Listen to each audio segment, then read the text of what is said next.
issue about, I think nobody actually on this panel actually disagrees about whether or not there should be accountability in the vouchers. I think the question about vouchers is coming from a place of trying to figure out as parents, when I think about my own life, I think about my mother, the fact that she had a choice. She chose where to send me because schools in her own community, in my community, were failing, which is unfortunate to say. It would have been great if I could have woke up in the morning, went down the street, and got the same education as a child who lived 20 blocks away from me, who came from a much more affluent neighborhood. But the reality is that was not my reality. So yeah, the spirit of it comes from a place of how do you ensure that families can have better choices for their children, right? I think it gets complicated and political because we're dealing with public dollars, which is why I think we all agree about that. In terms of what do you do with you know, for parents who actually are most disempowered, I think it is about trying to create a system that enables all parents to actually be able to engage in the system well, and that is not what we currently have. I mean, I think the biggest opportunity we have as a city that we will never have again, we will never have this moment again, is the conversation that will be happening over the next couple of years around governance.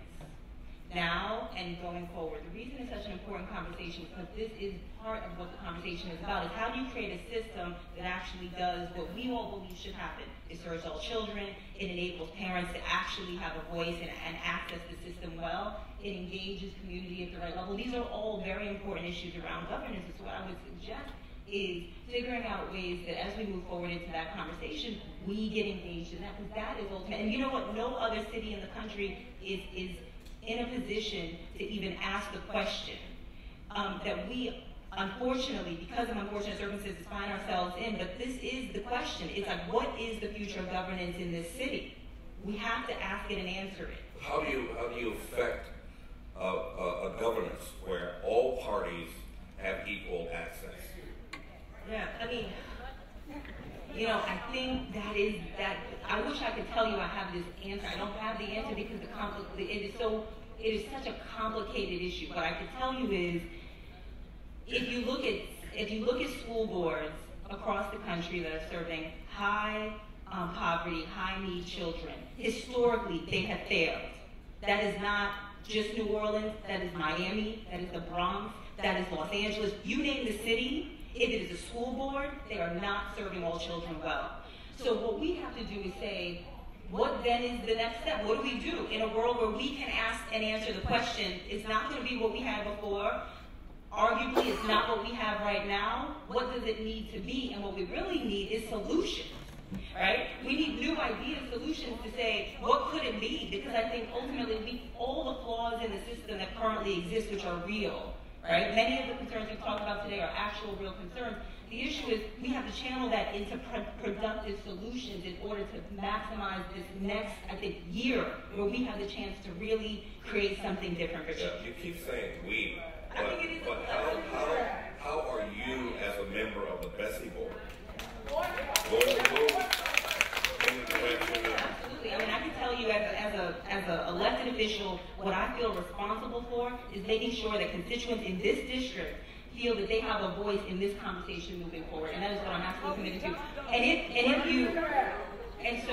So what that means is that only works if we all feel that we can access that system as well. But that's something I feel very committed to. I don't think this could be a board up there making decisions about the future of all children's lives. Dr. Hill.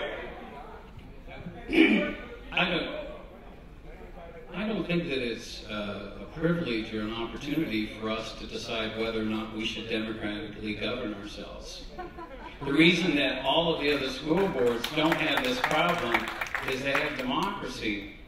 I'm going to remind people that 25% of the children in this city, in the highest performing part of this city, have been governed for 8 years by an elected school board. That school board was elected in 2004. As much as all of the reformers want to forget that when Hurricane Katrina hit, that democracy has self-corrected. We had a reform board, we had a board that was heading towards solvency, and for 8 years that board has been beyond reproach. It's created a streamlined, cost-effective system. It's had consistent leadership. It's proved that democracy is not an obstacle to making education good. Now, it's far short of what we need, but we don't need to look at other options of governance. We have an option right now. The governance is the duly elected school board that represents our interest. And when that board went awry, we fixed it. But when the RSD goes awry, we can't fix it. I should have mentioned too that what John White, Superintendent White, said was that democracy was not a viable system for urban school districts. Urban school districts. So you can decode that yourself. But I want to say one final thing about choice. I do not want to insult parents and their ability to make judgments about schools, but I think Karen's absolutely right. If there is more information on the back of a can of beans than there is on these schools. You know more about the actual ingredients and the active ingredients and whether it'll make you healthy or sick. I don't know a single charter school that lists their iLEAP scores along with their LEAP scores. I know many schools that have 100% pass rate in the 4th grade and a 50% failure rate in the 7th grade on the iLEAP. That's not in the brochure.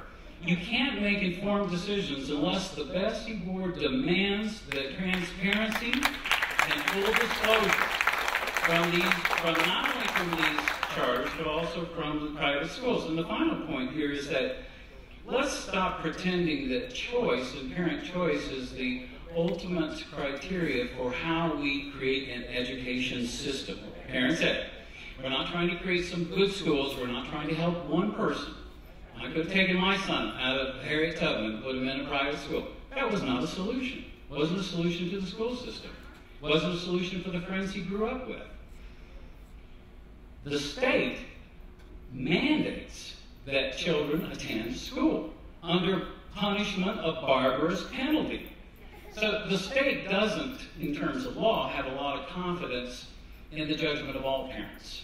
And so it has to take responsibility and practice due diligence and say that we as a government, in the interest of the common good, have an obligation to ensure that the choices that you make, the choices that you're given, will guarantee that our tax money will provide a good education for that child.